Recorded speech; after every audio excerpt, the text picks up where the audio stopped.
ओह, ये भक्ति की कमाई जो श्वास उश्वास से ये अजप्पा जाप कहलाता है।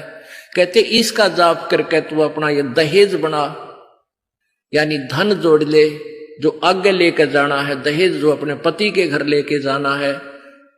पहले एक कुरीति थी कि जो लड़की घना धन लेकर आती थी दहेज का, उसका आदर पूरा परिवार करता था। ऐसे हमारे हम भ्रमित थे, अज्ञानता थी।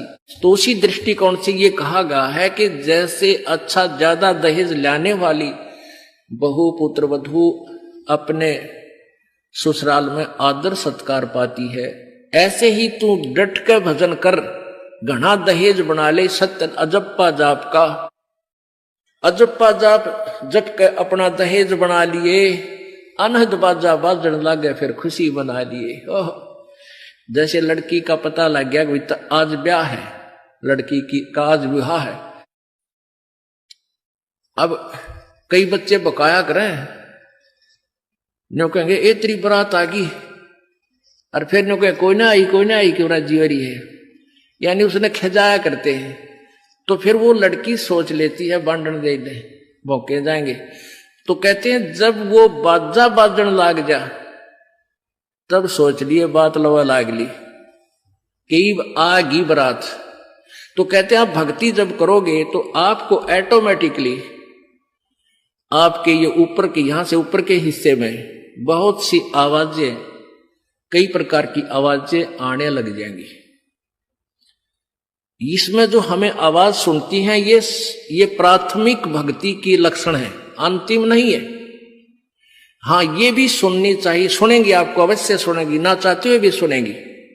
और कभी सुनना चाहो तो कभी 2 4 10 मिनट, कभी कभी डेली नहीं, कभी ऐसे कान बंद करके एकांत स्थान पर सुन लेना, आपको सारा साजबाज अंदर बाजता दिखेगा, जिसकी भक्ति इस लक्षण हो गए।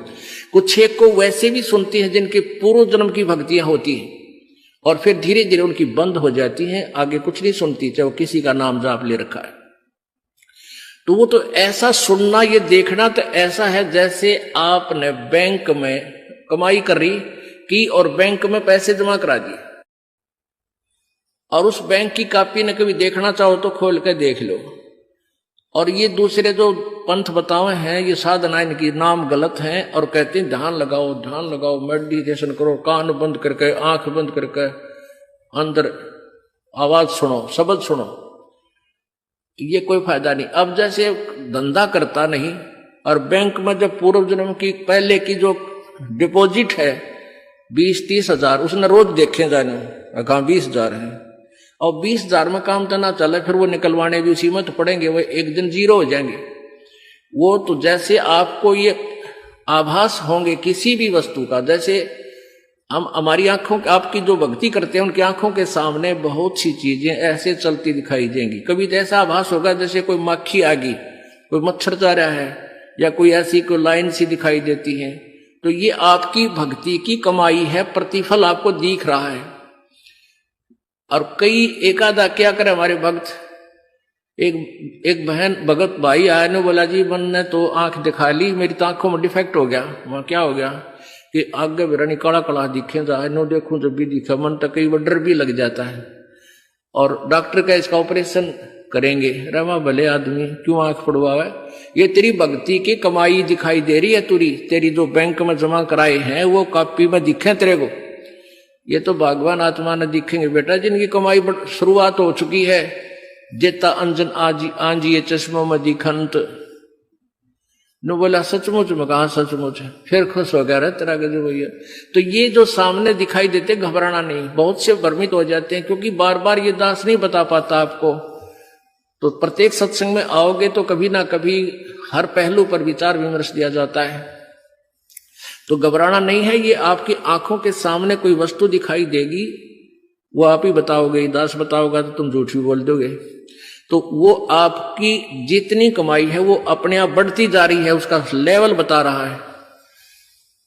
तो ऐसे अंदर आवाजें आएंगी, कई प्रकार की आएंगी, और उनमें से एक न्यारी आवाज आएगी, एक मुरली की आवाज आएगी।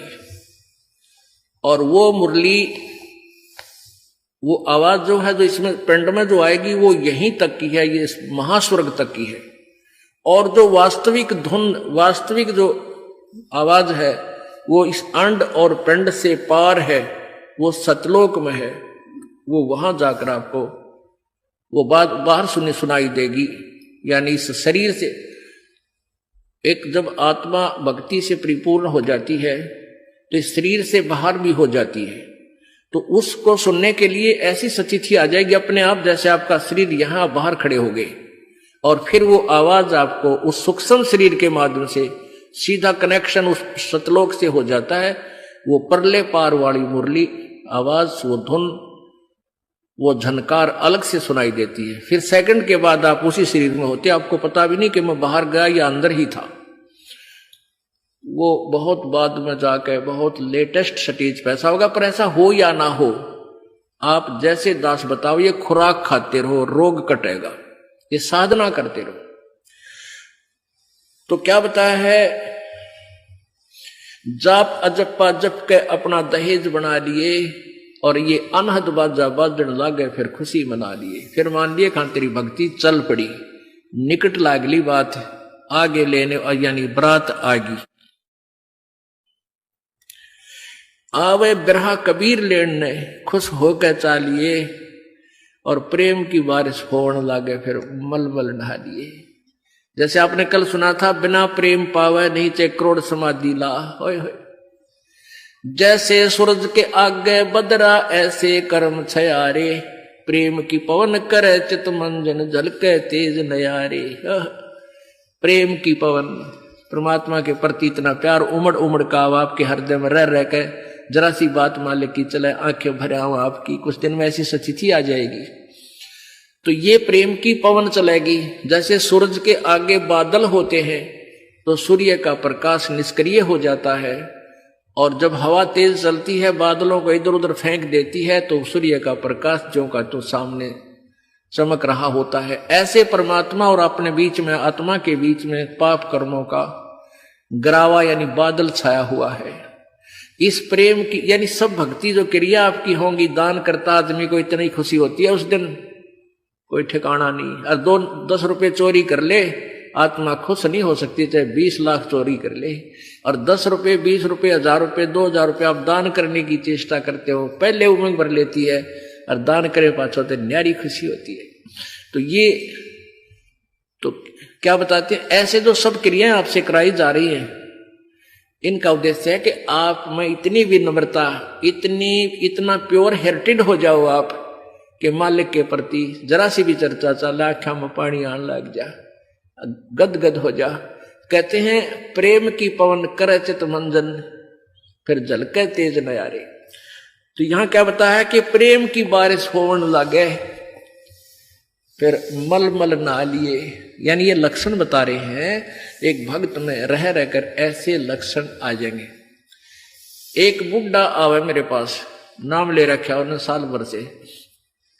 वो कहता है जी मैं नाम जब लागू मैं रोने लग जाऊं, मेरा रोना बंद कर दिया। राम तो रोना शुरू करवावा तो बंद करवाना आवे, ये तेरे भाग जा गिरे भले आदमी, नो कहना शर्म आवे, लोग नो कहीं अच्छा आदमी नाम लेने लगे तो माई लोग की सुनेगा तुम्हारी सुनेगा, नो बता। तो इसे ओपन कर्मी प्राणी है, बुढ़ा आदमी 65 साल का होगा, भगवान का नाम मिल गया, पिछले संस्कार से ही होता सारा कुछ। और ईब का नाम लेने लग गया, मैं तो रोने लग जाऊं। अरे तेरा जी भगवान ये सब ने देसा रोना हमारे भगता ने, आंखें में पानी आवे, मालिक की चर्चा हो, ना द्वेष हो, ना राग उठे, ना कोई चोरी करने जी करे, ना कोई जारी करने जी करे, ना बुराई मन में आवे, ये ऐसा जो धुन लग जा। फिर कहते हैं सार शब्द का सुरमा गा लिए, जब पति न भावे। सार शब्द यानी जो असली मंत्र आपको दिया जाएगा वो सुरमे जैसा होगा, वो एक न्यारी आपकी जो है ना पहचान बनेगी, उस पर न्यारी जो है ना अलग से आपकी एक और सुंदरता बनेगी। यानी परमात्मा को आप और उस मंत्र सहित और अच्छे लगोगे जिनके पास ये तीनों मंत्र होंगे। कहने का भाव ये, आदिन्नी की मांग भरा ले तो चलिए नाड़ झुका के विनम्रता, अभिमान खत्म हो, विनम्रता आवे और सबके साथ प्यार से बोले, आकड़ नहीं पाड़े। ये लक्षण हो जाने चाहिए आपके अंदर। आदिन्य की मांग बरा ले, ये जो मांग आप सिंदूर डालते हैं ये आदिन्य तेरी मांग है।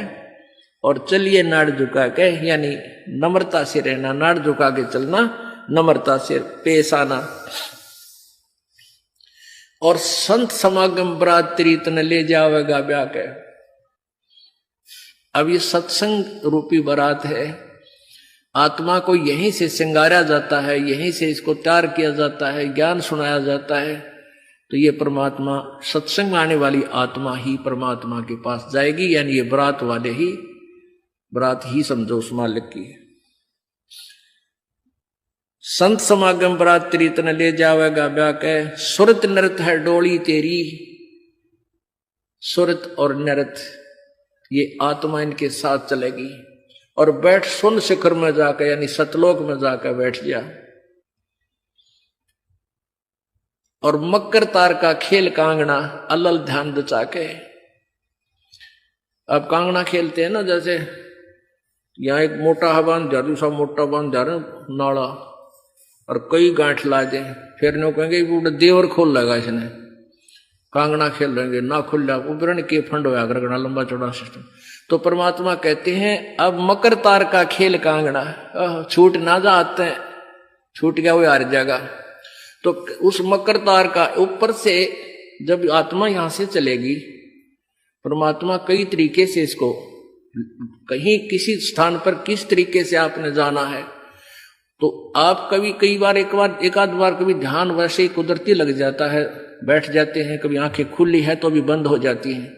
और कई बार ऐसा होगा कि एक मकड़ी के तार जैसा आपको लंबा स्ट्रेट, बहुत, उसका कोई और छोर आप नहीं देख सकोगे, ऐसा तार सा नजर आएगा, उसको मकर तार कहते हैं। उसके साथ लग के आत्मा, जैसे मकड़ी उस तार को पकड़कर ऊपर चढ़ जाती है, ऐसे वो मकर तार का आपको दिखाई देगा जब चलेगी यहां से आत्मा संसार छोड़ के। तो एक मकर तार का मार्ग आपको मिलेगा, उसके साथ चलना, उसको छोड़ना नहीं, तो उधर नहीं जाना, नहीं तो मार खा जाएगी। तो ऐसे वो कांगड़ा खेलते हैं, जब दोनों और दाव लगा देते हैं, तू खोल गया तो तू हार गया, हारगी। तो ऐसे अपने अपनी जबरदस्ती से उसको पकड़ लेना है, उस मकर तार के, उस मकर तार को। मकर तार माने मकड़ी का तार। ऐसा एक रास्ते में आपको ये गाइडलाइन होगी कि इसके साथ साथ चल, भ्रमित ना होना, सतलोक जाने के लिए। वो कुछ समय, कुछ स्थान तक मकर तार है, उसके बाद फिर परमात्मा का अलग से मार्ग है। सुरत नृत है डोली तेरी, बैठ सुन शिखर में जाके, मकर तार का खेल कांगना अल्लल ध्यान दचा के। ओए होए, एक एक वाणी का आधा हिस्सा भी इतना जबरदस्त भर रखा भगवान ने।